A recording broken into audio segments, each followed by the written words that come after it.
Well, I can honestly say in no uncertain terms that I have no recollection of leaving a full moon video so late in the day to do.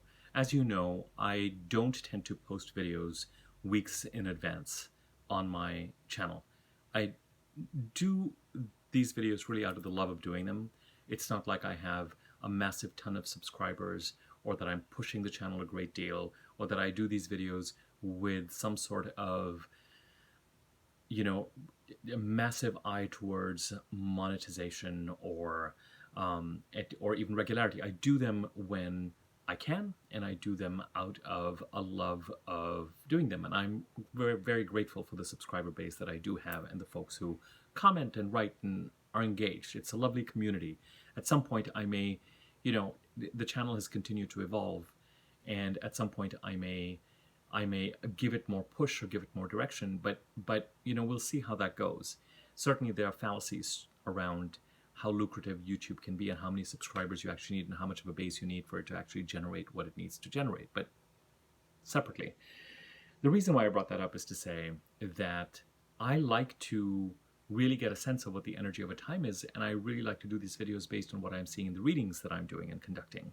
And with my readings, strange things happen. Any given week, as some of my clients know, I will always remark with surprise that I will get multiple clients with the same ascendant sign. So there's, at any given time, a prevailing sort of majority of charts that come in to be read with an ascendant, with the same ascendant. It's always interesting. Week one, it could be a Libra ascendant people who are coming in more than any others. Week two, it could be here I go again. It's a Scorpio ascendant person, something along those lines. The other thing is that really does help coalesce, and whatever my understanding is of a certain transit or a situation and how I see others interpret it, whether on YouTube or elsewhere, or even in terms of sort of classic texts and books that have been written about some of these kinds of transits, I'm always intrigued by what it actually feels like is going on for a majority of people. It's a fascinating exercise. So by the time I come to do these videos, I really feel like I'm sitting on something that resonates and that is based not only on an interpretation of a transit, but also based on what it is that I seem to be observing. Now, there was every intention of doing this video yesterday, but this is interesting. The sun for me is in my 12th house now, and this is a full moon in my 6th house. And I'm taping this pretty much while the full moon is happening in 10-15 minutes. And when the sun transits your 12th house, it's the last month of your year. And it's not unusual for the energy to become a little bit more depleted and reflective, and you're purging the last year on some level, and you're dreamy and exhausted and all those things. But then there's typically one full moon, rarely two, in the 6th house, because the sun is in the 12th, and so the full moon will happen opposite it in the 6th house. And that is this full moon for me in about 10 minutes or so. And it is those days around that full moon when things can become really busy. And they become busy typically in a 6th housey way. There's just stuff to do. You can't get to everything. And then as classic 6th house, 12th house axis, you have to fit in when you can rest. And of course, the 6th house is the house of pets as well. So yesterday, after getting through everything that I needed to get through by about 4:30, I thought, okay, great. It stays light till late now in Los Angeles. I can get the full moon in Capricorn video in. But then I made the mistake after eating dinner of lying down for a bit, and my cat, came and sat down next to, and it was over. It wasn't even an afternoon nap. I was so exhausted. My body, I did not get up again till about 8:30. And then, of course, I puttered around till midnight. And I was like, shall I do the video? Because I don't like to leave full moon videos so late in the day. I like to do them the day before the full moon. Shall I figure out the lighting at night? Because I'm doing these indoors now. But then again, sort of the exhaustion. But here's the thing in terms of timing. At around 11:30 midnight, as I thought I had everything, there was something that came through regarding this full moon that I went, you can't make this up. There are times when I think from a timing perspective, we can be late and we can be not disciplined enough. And then there are other times when you kind of have to remind yourself when you're getting head up and putting pressure on yourself in a certain way that there might always be a right time, and that right time may not be your idea of what that right time is. I think both of those exist together. I think they're both true. I think that there are certainly times when we are not on it with it, not giving gifts or opportunities their due, blowing certain things by being chronically late, playing games with people, power games.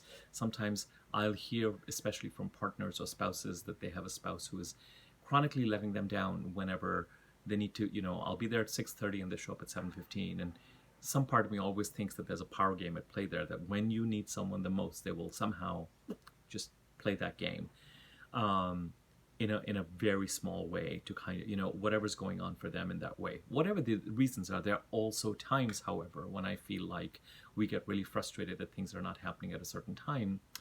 And then things happen, and then you go, oh, how interesting, sort of divine timing, if that's what is typically called, or the right timing for it.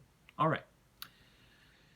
This is a full moon, so, it was fascinating as I was reflecting on it. I had my pet involved in this full moon. I had rest, I had busyness, I had exhaustion, I had all that kind of stuff. And here I am, of course, doing this full moon, feeling that much better, because the one epiphany that I didn't think I needed to have, I had around midnight last night. And I thought, here we go. So 6 minutes in, after this anecdote, and I'm finding that some of you seem to enjoy these kind of astrological anecdotes. That's why I'm sharing them. And I can just see that the full moon has just happened. So, let's keep going. The conventional interpretation of this full moon is that it is a positive one because it is sextile Jupiter. And a full moon being sextile Jupiter means, more importantly, that the sun trined Jupiter. The trine is a harmonious aspect. Jupiter is a lucky planet.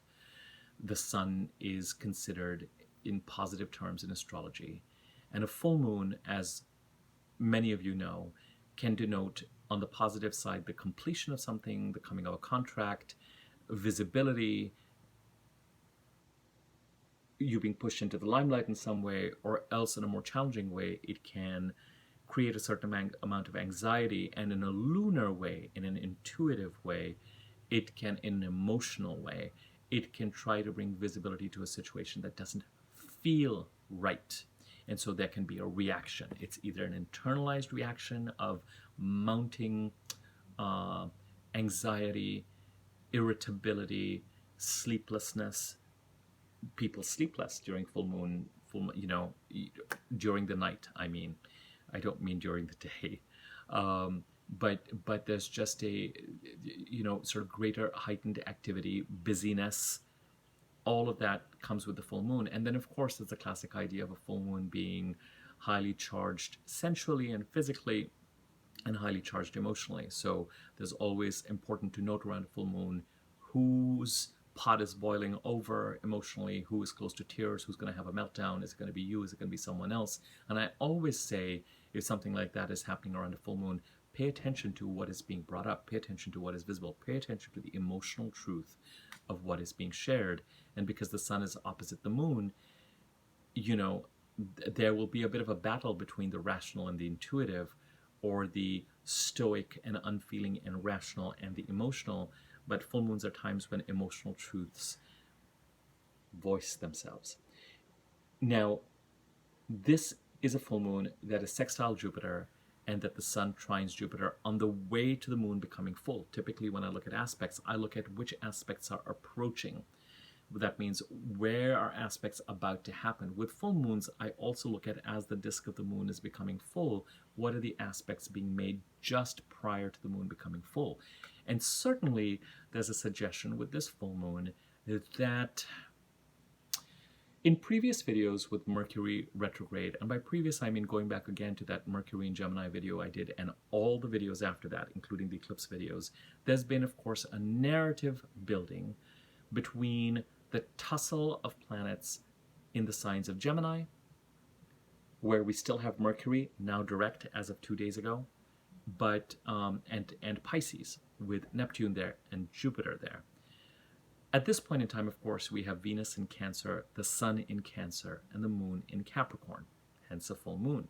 And the Sun in Cancer trines before the full moon a day or two before the full moon, trined a retrograde Jupiter in Pisces. When I refer to Jupiter in Pisces, I have mentioned to you that wherever there was a crisis of some sort in 2015, 2016, a loss, something needing to be let go, wherever Pisces sits in your chart, what house it occupies, what that stands for, with the Chiron transit at that time in Pisces and the eclipses of release in Pisces and Neptune's presence in Pisces, there was a lot going on in 2015-16 in the sign of Pisces.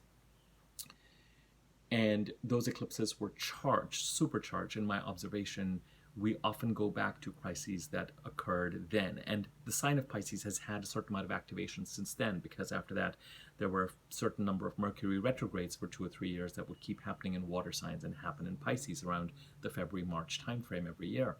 So the issues have constantly been bubbling, let's put it that way.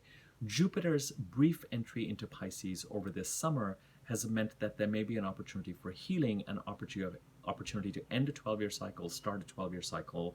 And the way I've described it is it's as if Jupiter's coming in to bake you a cake.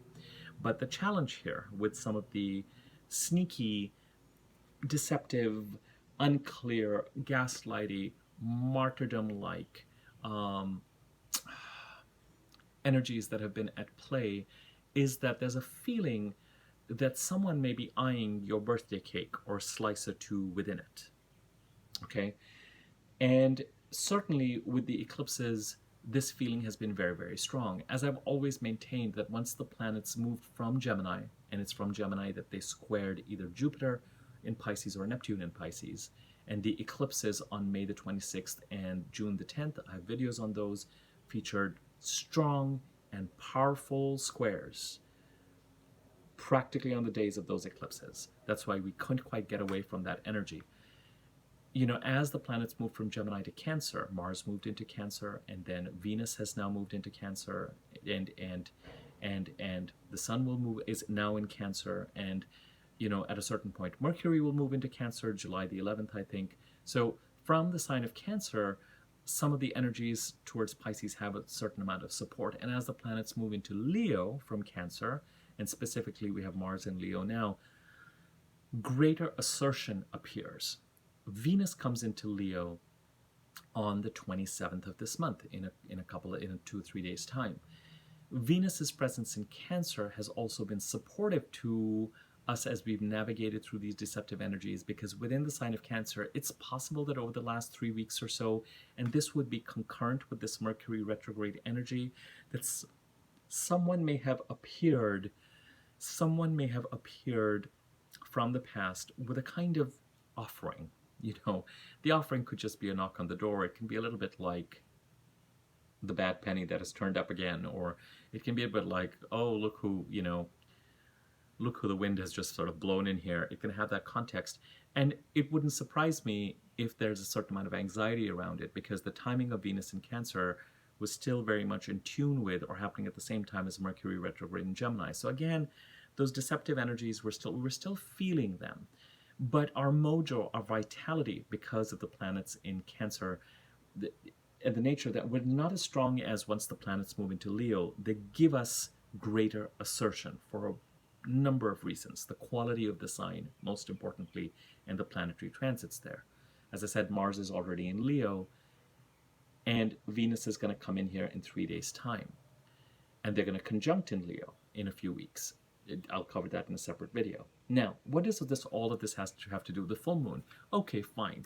So the full moon is somehow in harmonious aspect with this Jupiterian new beginning in the sign of Pisces, where there was a crisis in 2015, 2016. There may have been a strong feeling of something new, or a new set of energies, a new opportunity, a fresh wind, a wave that you can ride and take advantage of, a new wave, so to speak, in the sign of Pisces. But because Jupiter only briefly has entered Pisces for 2 or 3 degrees out of 30, and is now retrograde, and is going to be moving back from Pisces to Aquarius at the end of July,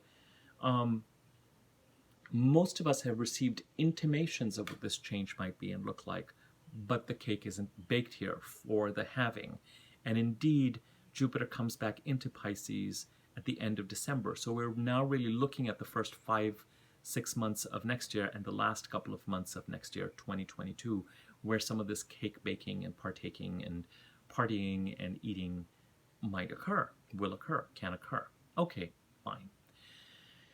But the question with some of these other more challenging transits that have to do with deception or manipulation or thievery, or it could also do, as I said, with an excessive spirituality and a passiveness and a martyrdom on our side over certain issues. It is this question of who is being deceptive. It's this feeling that everyone is somehow playing poker. People can't be trusted. And with Mercury retrograde, till a couple of days ago, there was a lot of emphasis on observation and investigation. Well, Mercury is now, as of today, I will say, really starting to gather steam. So some of that investigative energy can be put to the side, or else can be acted on. So if so far the investigation has felt passive and observational, now I really feel like it wouldn't surprise me at all if till the middle of July you find yourself actively starting to be more engaged in conversations that are trying to unearth or gain some clarity around what I have been saying in these videos previously. Am I dealing with a bee or a wasp in the room, or am I dealing with a grizzly? And so greater and more proactive communications around this may start to happen. In addition, the planets moving into signs that are more, a sign that is more assertive, specifically Leo, will give you some of the energy to assert yourself where the assertion needs to happen. And while the full moon itself makes a positive aspect, specifically the Sun trining Jupiter, recognizing that there's a potential for a gift or a healing in the sign of Pisces, the other transits happening right now point to a fight. And paying attention to sort of the Britney Spears conservatorship stuff that was happening yesterday, and the full moon-like expression that came from her yesterday, I couldn't help but marvel at the quality of that assertion, because I was just like, that is so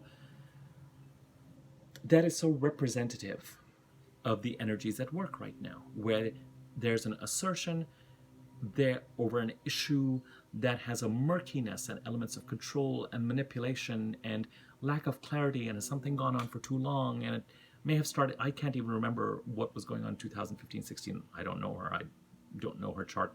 I don't know what is right or wrong on what's on the internet, but irrespective, it has that kind of quality. It would not surprise me. Now, the outcome will be what it will be, and I have a feeling the outcome will evolve over time, because I think really what it led to, again, very interesting, Mercury now direct, was, I think, the judge saying to her lawyer, you can at least file the petition to see whether the conservatorship can be overturned, right? So this may be its own legal journey.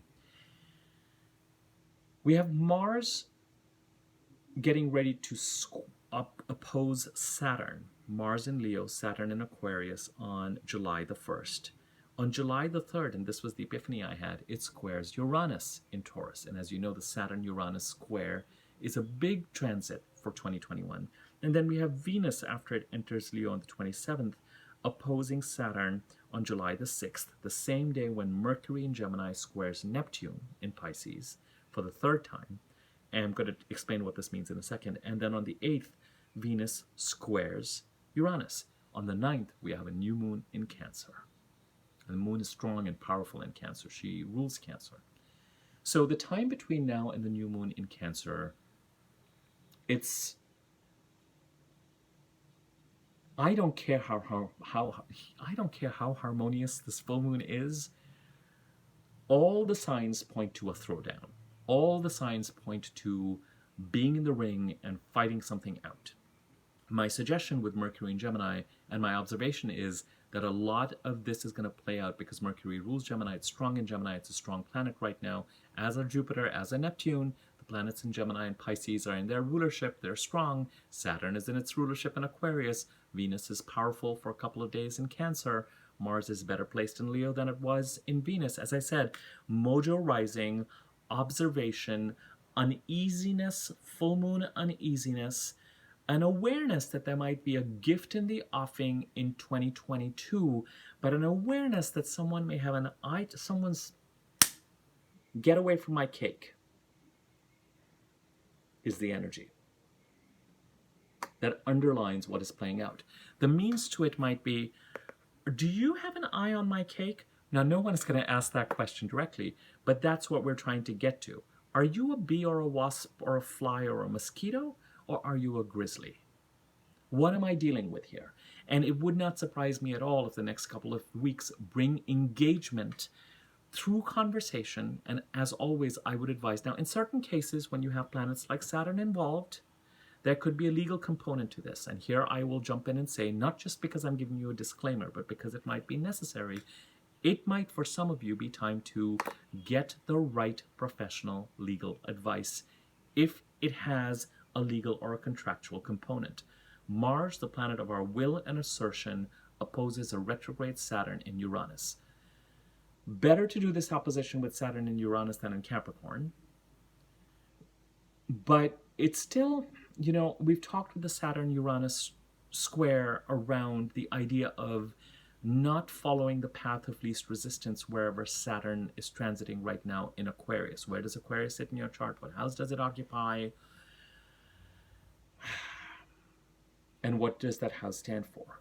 Not to fall for the path of least resistance, not to do what you have been doing for years, maybe even 28 odd years with a Saturn transit, because a Saturn transit will come in and identify what you've been doing, patterns, boundaries that you have, behaviors that you have exhibited and that you have set that are not working and that need to be eliminated.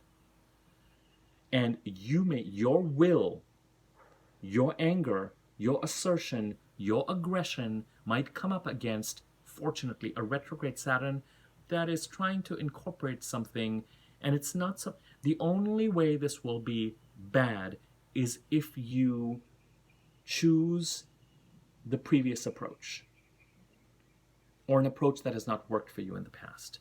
Where you need to get legal advice, please get legal advice. Don't go based on tarot readers.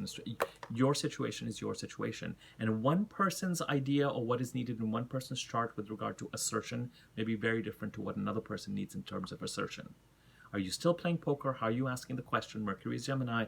Writing, speaking, talking, emails, phones are going to play a big part in this. And there's just this idea that because we have these dates of July the 1st being important, July the 6th being important, July the 8th being important, between now and the new moon, with Mercury going direct, there might be a sense of, can we please just clear the air and clear the energy? What the hell is or is not going on here? And based on the responses you get, because your questions at times may be direct and might be a little bit indirect, and the responses may be direct or indirect, is what is going to give you the sense of, who am I going to call?